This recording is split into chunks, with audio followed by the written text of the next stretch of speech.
Of the time 2 ही होती हैं। पर आप अगर देखोगे तो मैंने क्या किया है कि मैं अपना जब काम करता हूँ तब मैं कार्बोहाइड्रेट नहीं खाता, और जब कार्बोहाइड्रेट खाता हूँ तब शारीरिक काम करता हूँ। मैं वीडियो सुबह जब बनाता हूँ तो उससे पहले मैं कार्बोहाइड्रेट्स को कंज्यूम नहीं करता, वे प्रोटीन करता हूँ कंज्यूम, फ्रूट्स कंज्यूम करता हूँ। वैसे तो फ्रूट्स में भी कार्ब होते हैं, बट आप समझ रहे हो ना मैं कार्ब से क्या कहना चाह रहा हूँ। कार्ब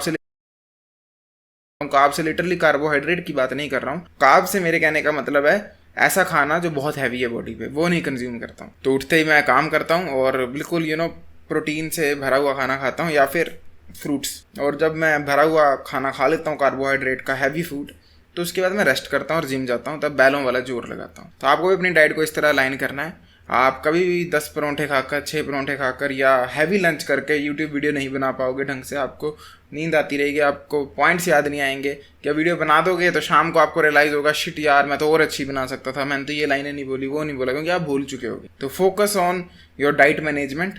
अपने खाने को अपनी नीड्स के अनुसार खाया करो, ऐसे ही मत खा लिया करो। सोचा समझा करो किस खाने की कब ज़रूरत होती है।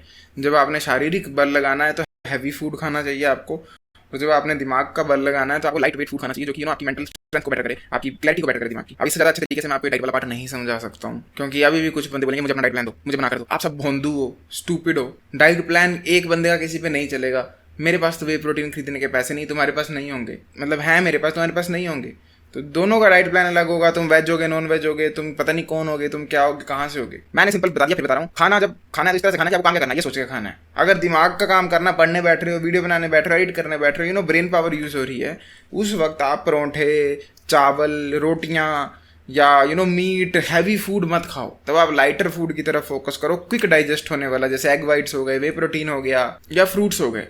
बट जैसे ही आपको जिम जाना है या लेबर का काम करते हो, उस वक्त आप हैवी फूड खाओ, जरूरी हो जाता है। तो ये बेसिक कंसेप्ट है। आई होप अब आप इसको समझ पाए होगे। तो पहला पॉइंट था आपका डाइट। सेकंड पॉइंट जिसको फिक्स करके आप कैमरे का आगे अच्छा बोल सकते हो, वो है आई कांटेक्ट मेंटेन करना सीखो।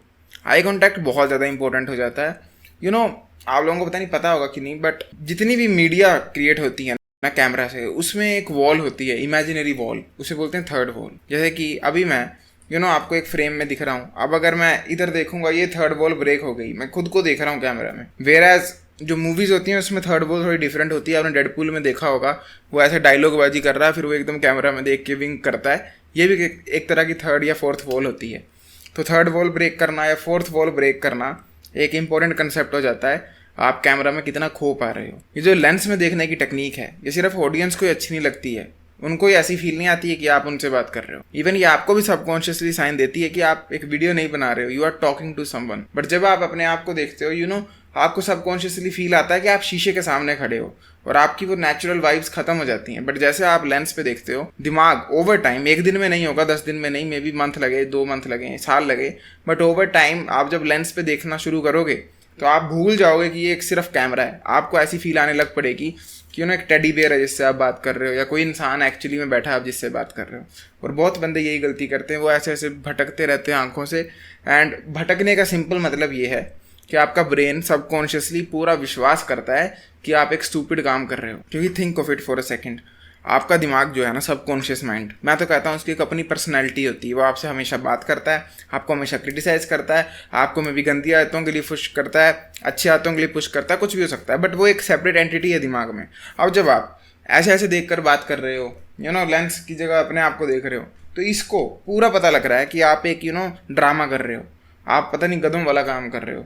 और ये जो पर्सनैलिटी है ये सबकॉन्शियस माइंड की, ये बनती पता कैसे है? आपके चाचा ताऊ, आपके नेबर्स, आपकी बुरी टीचर्स, इन सब के जो बुरे बुरे पार्ट थे ना, वो मिक्स होके बनती है ये। तो जब आप इर्द गिर्द देख के वीडियो बना रहे हो ना, आपको वही अपनी बुरी टीचर्स, अपने बुरे चाचे ताऊ, इन सब की आवाज़ें आने लगती हैं दिमाग में, जो कि कहती है क्या कर रहा है, देखो शर्मा जी का लड़का पागल है, कैमरा के आगे बात कर रहा है, देखो। और तुम उसे कितना भी इग्नोर करने की कोशिश करो, पर तुम अपना 90% पावर उसको इग्नोर करने में लगाओगे, और फिर आप सिर्फ 10% पावर से वीडियो बनाते हो, और इसीलिए वो इतनी डल बनती हैं। तो कैमरा लेंस पे फोकस करो, अपने आप को बेवकूफ़ बनाना शुरू करो कि तुम एक कैमरा के सामने नहीं हो, एक इंसान की आंखों के सामने हो, एक टेडी बियर के सामने हो, एक पेड़ के सामने हो, जिससे आप खुल के नेचुरल वे में बात कर रहे हो। वरना आप करते रहो ये चीज़, आप कभी इंप्रूव नहीं होगे। तो focus on the lens. And इसीलिए मैं कहता हूँ कि अगर आप मोबाइल से वीडियो बना रहे हो, मोस्ट ऑफ द बच्चे मोबाइल से बनाएंगे, फ्रंट कैमरा यूज़ मत करो। आप जब अपनी शक्ल देखते हो, आप आपकी पूरी पर्सनैलिटी ख़त्म हो जाएगी वीडियो के आगे। बैक कैमरा यूज़ करो, बहुत बहुत बहुत इम्पैक्ट आएगा जब आपको आपकी शक्ल नहीं दिख रही है, आप घुस पाते हो कैमरा में, आप कैमरा को एक लेंस की जगह एक स्टोरी का माध्यम समझ पाते हो। ट्राई करना इस चीज़ को, focus on the lens. And last चीज़ है प्लेन प्रैक्टिस। ये सबसे इम्पोर्टेंट है और दी मोस्ट इम्पोर्टेंट है। पिछले 2 पॉइंट अपनी अपनी जगह बहुत इंपॉर्टेंट है, स्पेशली डाइट वाला, बट इस पॉइंट के बिना कुछ नहीं होगा। प्लेन प्रैक्टिस, छोटे से एग्जांपल से समझते हैं। यहाँ पे ना मैंने एक पियानो रखा है, कीबोर्ड बजा के बताता हूँ। आधा तेरा इश्क आधा मेरा, जैसे हो पूरा आसमां, हो जा